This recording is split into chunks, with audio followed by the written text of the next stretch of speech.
Chapter 7. Old Narnia in Danger.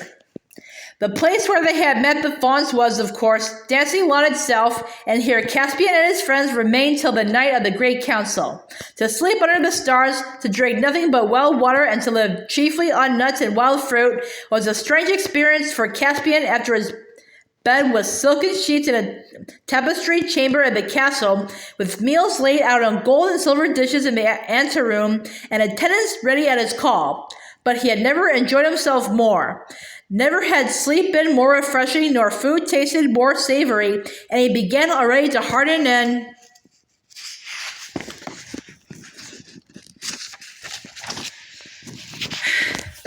his face wore a kinglier look. When the great night came, and his various strange subjects came stealing into the lawn by ones and twos and threes, or by sixes and sevens, the moon then shining almost at her full, his heart swelled as he saw their numbers and heard their greetings. All whom he had met were there, bulgy bears and red dwarfs and black dwarfs, moles and badgers, hares and hedgehogs, and others whom he had not yet seen, 5 satyrs as red as foxes, the whole contingent of talking mice, armed to the teeth and following a shrill trumpet, some owls, the old raven of Raven Scar. Last of all, and this took Caspian's breath away, with the centaurs came a small but genuine giant, Wimbleweather of Dead Man's Hill, carrying on his back a basketful of rather seasick dwarfs who had accepted his offer of a lift and were now wishing they had walked instead. The bulgy bears were very anxious to have the feast first and leave the council till afterward, perhaps till tomorrow. Rippecheep and his mice said that councils and feasts could both wait, and proposed storming Miraz in his own castle that very night. Pattertwig and the other squirrels said they could talk and eat at the same time, so why not have the council and feast all at once? The moles proposed throwing up entrenchments round the lawn before they did anything else. The fauns thought it would be better to begin with a solemn dance. The old raven, while agreeing with the bears that it would take too long to have a full council before supper, begged to be allowed to give a brief address to the whole company. But Caspian and the centaurs and the dwarfs overruled all these suggestions and insisted on holding a real council of war at once. When all the other creatures had been persuaded to sit down quietly in a great circle, and when, with more difficulty, they had got Pattertwig to stop running to and fro and saying, "Silence! Silence, everyone, for the king's speech," Caspian, feeling a little nervous, got up. "Narnians," he began, but he never got any further, for at that very moment Camilla the hare said, "Hush! There's a man somewhere near." They were all creatures of the wild, accustomed to being hunted, and they all became still as statues. The beasts all turned their noses in the direction which Camilla had indicated.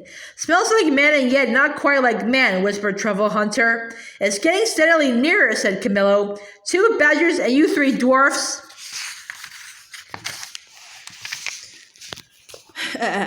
"With your bows at the ready, go softly off to meet it," said Caspian. "We'll settle in," said a black dwarf grimly, fitting a shaft to his bowstring. "Don't shoot if it is alone," said Caspian. "Catch it." "Why?" asked the dwarf. "Do as you're told," said Glamstorm the centaur. Everyone waited in silence while the 3 dwarfs and 2 badgers trotted stealthily across to the trees on the northwest side of the lawn. Then came a sharp dwarfish cry, "Stop! Who goes there?" And a sudden spring. A moment later, a voice, which Caspian knew well, could be heard saying, all right, I'm unarmed. Take my wrists if you like, worthy badgers, but don't bite right through them. I want to speak to the king." "Dr. Cornelius!" cried Caspian with joy, and rushed forward to greet his old tutor. Everyone else crowded round. "Pah!" said Nickabrick, "a renegade dwarf. A half and halfer. Shall I pass my sword through its throat?" "Be quiet, Nickabrick," said Trumpkin. "The creature can't help its ancestry."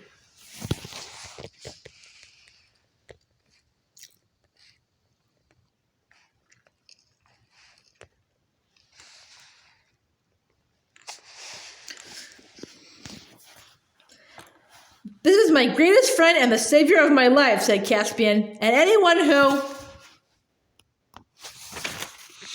Doesn't like his company, may leave my army at once. Dearest doctor, I am glad to see you again. However, did you find us out? By a little use of simple magic, your majesty, said the doctor, who was still puffing and blowing from having walked so fast. But there's no time to go into that now. We must all fly from this place at once. You are already betrayed and Miraz is on the move. Before midday tomorrow, you will be surrounded. Betrayed? Said Caspian, and by whom? Another renegade dwarf, no doubt, said Nigabrick. By her horse, Destrier, said Dr. Cornelius. The poor brute knew no better. When you were knocked off, of course, he went dawdling back to his stable in the castle. Then the secret of your flight was known.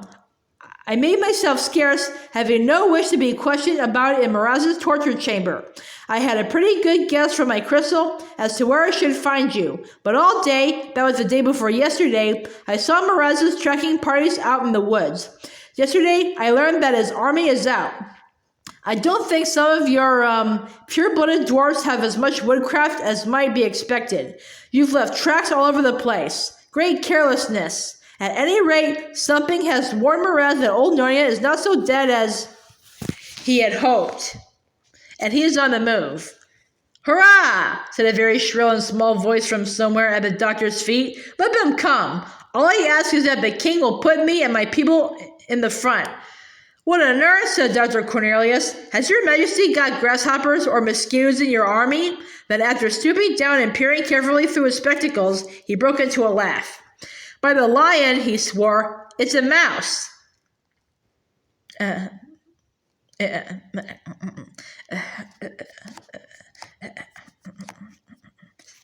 Senior Mouse, I desire your better acquaintance. I am honored by meeting so valiant a beast.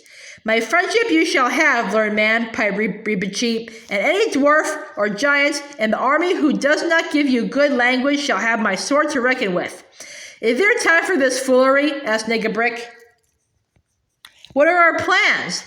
Battle or flight? Battle if need be, said Trumpkin, but we are hardly ready for it yet, and this is no very defensible place. I don't like the idea of running away, said Caspian. Hear him, said the bulgy bears. Whatever we do, don't let's have any running, especially not before supper, and not too soon after it neither.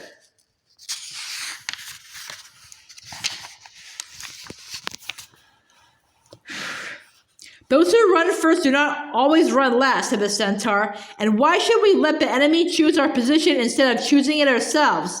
Let us find a strong place. That's wise, your majesty, that's wise, said Truffle Hunter. But where are we to go? Asked several voices. Your majesty, said Dr. Cornelius, in all your variety of creatures, I think we must fly east and down the river to the Great Woods. The Telmarines hate that region. They have always been afraid of the sea and of something that may come over the sea. That is why they have let the Great Woods grow up. If traditions speak true, the ancient Cair Paravel was at the river mouth. All that part is friendly to us and hateful to our enemies. We must go to Aslan's How. Aslan's How, said several voices. We do not know what it is. It lies within the skirts of the Great Woods, and it is a huge mound which Narnians raised in very ancient times over a very magical place where there stood, and perhaps still stands, a very magical stone. The mound is all hollowed out into galleries and caves, and the stone is in the central cave of all. There is room in the mound for all our stores, and those of us who have most need of cover and are most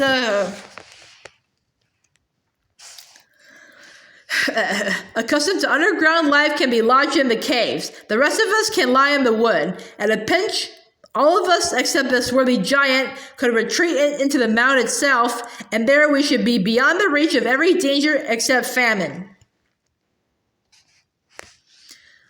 It is a good thing we have a learned man among us, said Truffle Hunter. But Trumpkin muttered under his breath, soup and celery. I wish our leaders would think less about these old wives' tales and more about victuals and arms. But all approved of Cornelius's proposal, and that very night, half an hour later, they were on the march. Before sunrise, they arrived at Aslan's How. It was certainly an awesome place, a round green hill on top of another hill, long since grown over with trees, and one little low doorway leading into it. The tunnels inside were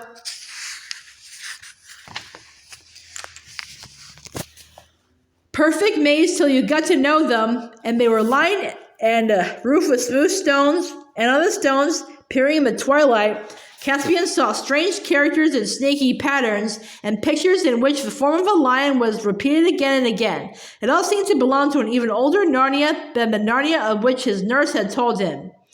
It was after they had taken up their quarters in and around the How that fortune began to turn against them. King Miraz's scouts soon found their new lair, and he and his army arrived at the edge of the woods.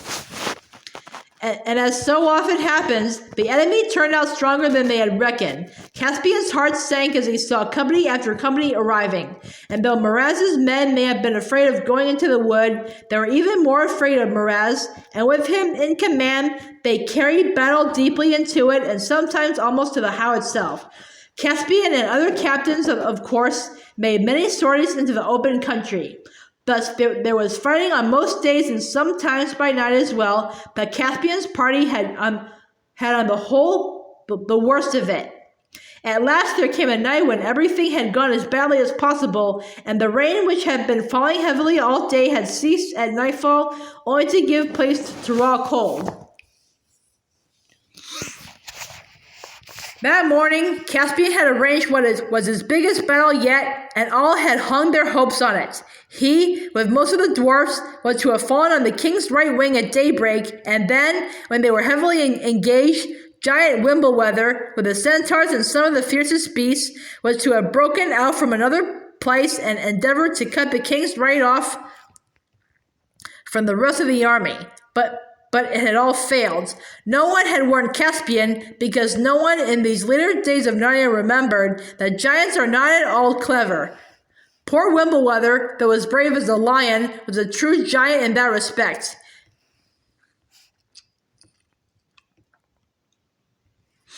He had broken out at the wrong time and from the wrong place, and both of his party and Caspian's had suffered badly and done the enemy little harm. The best of the bears had been hurt, a centaur terribly wounded, and there were few in Caspian's party who had not lost blood. It was a gloomy company that huddled under the dripping trees to eat their scanty supper. The gloomiest of all was giant Wimbleweather. He knew it was all his fault. He sat in silence, shedding big tears which collected on the end of his nose and then fell off with a huge splash on the whole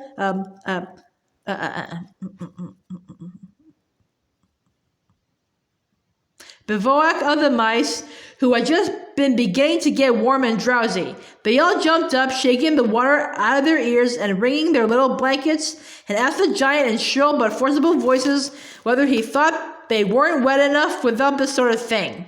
And then other people woke up and told the mice they had been enrolled as scouts and not as a concert party, and asked why they couldn't keep quiet. And Wimbleweather tiptoed away to find some place where he could be miserable in peace, and stepped on somebody's tail, and somebody, they said afterward it was a fox, bit him.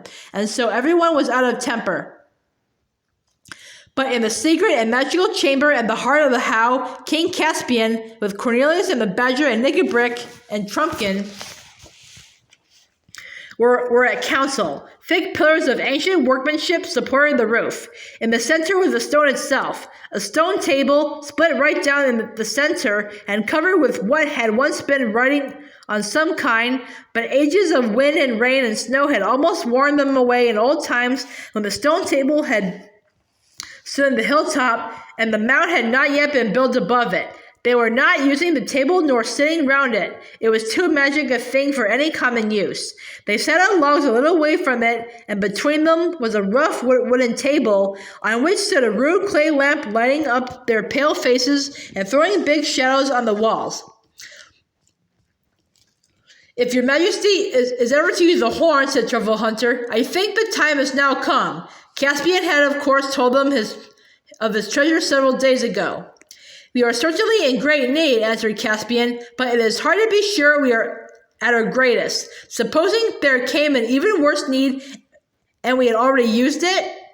By that argument, said Nickabrick, your majesty will never use it unless it is too late. I agree with that, said Dr. Cornelius. And what do you think, Trumpkin? Asked Caspian. Oh, as for me, said the Red Dwarf,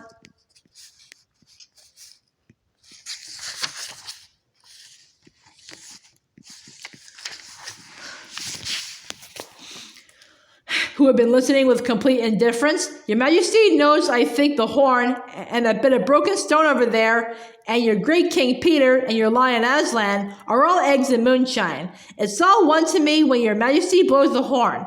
All I insist on is that the army is told nothing about it. There's no good raising hopes of magical help which, as I think, are sure to be disappointed. Then in the name of Aslan we will wind Queen Susan's horn, said Caspian. There is one thing, sire, said Dr. Cornelius, that should perhaps be done first. We do not know what form the help would take. It might call Aslan himself from overseas, but I think it is more likely to call Peter the High King and his mighty consorts down for the high pass.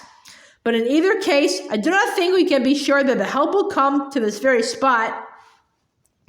You never said a truer word, put in Trumpkin. I think, went on the learned man, that they or he will come back to one or other of the ancient places of Narnia.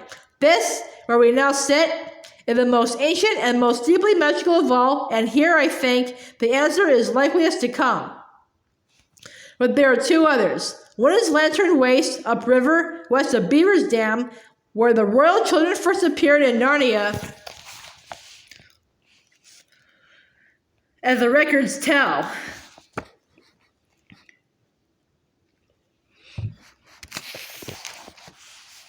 The other is down at the river mouth, where their castle of Cair Paravel once stood. And if Aslan himself comes, that would be the best place for meeting him too, for every story says that he is the son of the great emperor over the sea, and over the sea he will pass. I should like very much to send messengers to both places, to Lantern Waste and the river mouth, to receive them, or him, or it. Just as I thought, muttered Trumpkin. The first result of all this foolery is not to bring us help, but to lose us 2 fighters. Who would you think of sending, Dr. Cornelius? Asked Caspian. Squirrels are best for getting through enemy country without being caught, said Truffle Hunter. All our squirrels, and we haven't many, said Nickabrick, are rather flighty. The only one I'd trust on a job like that would be Patterwig. Let it be Patterwig then, said King Caspian. And who for our other messenger? I know you'd go, Truffle Hunter, but you haven't bet the speed. Nor you, Dr. Cornelius. I won't go, said Nickabrick. With all these humans and beasts about, there must be a dwarf here to see that the dwarves are fairly treated.